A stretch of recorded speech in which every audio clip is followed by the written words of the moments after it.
वहीं से बोला था, अपने घर से ही बोला था तो शादी करेंगे तुमसे। फिर मेरा घर पे भी आके बोला था शादी करेंगे, तब हम गए थे।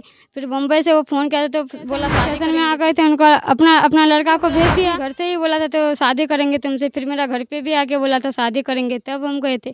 फिर मुंबई से वो फ़ोन किया था तो बोला शादी मैं करेंगे। अहमद और आप देखना शुरू कर दिया सच संदेश न्यूज। अभी हम आजमनगर प्रखंड में स्थित है और हमारे साथ एक नाबालिग लड़की है जिसके साथ लगातार 2 साल तक यौन शोषण होता रहा, शादी का प्रलोभन देकर यौन शोषण करता रहा। एक पति पत्नी की तरह इसको रखा गया, लेकिन जब इन्होंने शादी की बात की तो इनको जो है भटकने पे मजबूर कर दिया, इसको भगा दिया गया। सीधे हम जुड़ेंगे उनसे ही और उनसे हम पूछने का कोशिश करेंगे कि आखिर मामला जो है कहाँ से कहाँ तक पहुँचा और अभी जो है किस स्थान पर है। सबसे पहला जो है, आप जो है लड़के के साथ जिस लड़के के ऊपर आरोप लगा रहे हैं वो आपके रिश्तेदार में थे क्या? जी रिश्तेदार है, मेरा अम्मी का रिश्तेदार है, मेरा नहीं रिश्तेदार। आपका जो है उनके साथ संबंध कैसे हुआ था? वहाँ पे रहे थे हम उनका दादी के घर पे, वही से संबंध हुआ था। क्या करने रह रहे थे? काम काज किए थे उनका दादी के घर पे हम रह के। कितना दिन काम किया? 2 साल। 2 साल वहाँ काम किया। जी तो आपके साथ जो संबंध बनाया वो घर पे कितना दिन बनाया? मेरा घर पे आके, नहीं, उसके घर पे। उसके घर पे 2 साल से। 2 साल रेगुलर रहा। जी उसके बाद आपको क्या किया? हमको बोला था हम चले अपने घर, हम मेरा घर पे भी आके फिर आप उसके साथ रिलेशन में क्यों रहे? उनके रिलेशन में हाँ? नहीं, वो लड़का बोला था शादी उदी करेंगे, ऐसे बोला था हमको। आपको बोला था कि शादी करेंगे? जी बोला था शादी करेंगे आपसे। शादी का बात सुन के आप उनके साथ जो है रिलेशन में रहे? जी उसके बाद क्या हुआ अभी? उसके बाद हुआ था हम चले घर, फिर हम मेरा घर पे भी आके वो करने लगा था 2-3 महीना से। फिर हमको बोला था चलो तुम मुंबई मेरा साथ शादी करेंगे तुमसे। तो उसके घर काम छोड़ दी थी तभी? जी हम 2 साल वहाँ रहे थे, उसके बाद हम छोड़ दिए थे उनके घर पे काम काज करने। उसके बाद आपके घर में भी आके ये मतलब हाँ जी मेरा घर पे भी फिर आ गया। तो घर वाला विरोध नहीं किया उसका? नहीं, मेरा घर बोला था तो मेरा अम्मी बोला था तो मेरा रिश्तेदार है, ऐसे आया आके जाएगा घूम फिर करके। मतलब पता नहीं था किसी को? जी नहीं पता नहीं था, किसी को नहीं पता था। कितना दिन बाद पता चला? कितना जब लेके गया था बम्बई, वो बम्बई से आने के बाद ही पता चला था। बम्बई आप गए उन्हीं के साथ गए? जी उनके साथ गए थे, लड़के के साथ गए। वही बुलाया था जी कि आप गए थे? नहीं, हम वही बुलाता है हमको। तो बम्बई में कितना दिन रहे? बम्बई में 3 महीना रखा था हमको। बम्बई में आपको 3 महीना रखा? जी वहाँ भी गलत किया होगा? जी वहाँ से कैसे आ गए? उनका भाई आया हमको छोड़ने कटिहार स्टेशन में। शादी का बाद जो है बम्बई से पहले हुआ था कि बम्बई जाने के बाद हुआ था? नहीं, बम्बई से मतलब वही से बोला था, अपने घर से ही बोला था तो शादी करेंगे तुमसे। फिर मेरा घर पे भी आके बोला था शादी करेंगे, तब हम गए थे। फिर मुंबई से वो फ़ोन किया था तो बोला शादी करेंगे तुमसे, तब मतलब शादी का झांसा दे के आपको मुंबई लेके गया? शादी करेंगे। उसके बाद आपको शादी नहीं किया? नहीं किया शादी।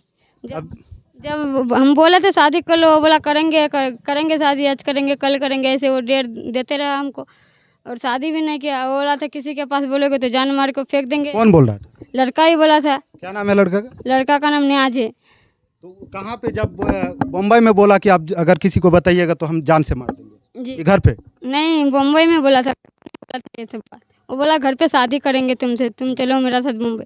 मतलब शादी की बात कह के आपको मुंबई लेके गया और वहाँ जाके आप शादी का जब बात कही तो आपको क्या बोल रहा था कि जान से मार देंगे? ऐसे बोला था। तो आप वहाँ से डर से आ गई? जी डर से नहीं, उनका भाई आया था हमको छोड़ने। नहीं तो आप उसके साथ रह सकते थे ना, फिर आए ना?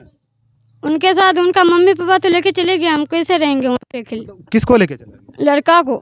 तो वो कहाँ पे रहता है उसका मम्मी पापा? उनके मम्मी पापा कोपर खन्ने में मुंबई में रहता है। तो उसको आपके साथ से उसको अलग कर दिया? जी तब आप घर आ गए? जी हम घर आ गए थे। पहले उनके माँ बाप के घर पे गए थे। उनका मम्मी था तो उनका मम्मी बोला था क्या करने आए थे, गाली गलौज करने लगा था। उसके बाद उनका पापा भी आया था, वो भी हमको गाली गलौज करने लगा था। हमको बोला था नहीं है मेरा लड़का, जाओ ढूंढ लो, निकाल लो लड़का को। हम बोले क्यों निकालेंगे लड़का को?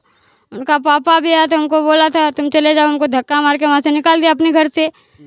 तब हम आ गए थे स्टेशन में आ गए थे। उनको अपना लड़का को भेज दिया, जाओ उनको छोड़ के चले आना। और लड़का हमको बोला था चलो तुमको घर जाने बोला था मेरा मम्मी पापा, और लड़का भी बोला था घर जाने, और वहाँ पे भी जाके तुमको शादी करेगा 2-3 दिन बाद। तो यहाँ आने के बाद आपको शादी करने के बहाने आपको भेजा गया वहाँ? जी शादी करने का बात करके।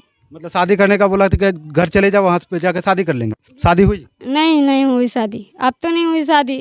तब तो दिए थे कटिहार में, कोर्ट ये केस किए थे कोर्ट में, थाने में आवेदन किया है। तो क्या हुआ अभी, कोई प्रोसेस हुआ?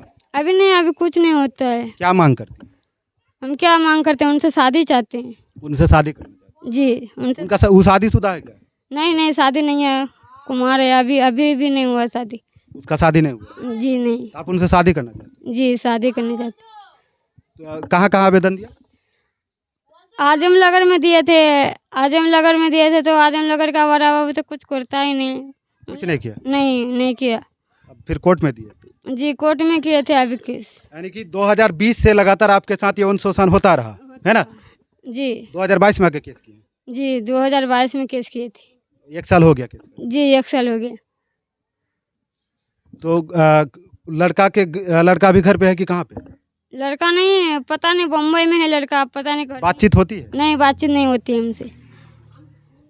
तो ये देखिए हमारे साथ एक जो है पीड़िता थी, इनका साफ साफ कहना है कि 2 साल तक रेगुलर हमसे जो है यौन शोषण करता रहा। अब जो है इंसाफ के लिए दर दर की ठोकरें खा रही हैं। वीडियो को ज़्यादा से ज़्यादा शेयर करिए ताकि इन बच्ची को जो है इंसाफ मिल सके। ये दर दर की ठोकरें खा रहे हैं, इनको जो है इंसाफ मिल सके। इस वीडियो में बस इतना ही। जय हिंद, जय भारत।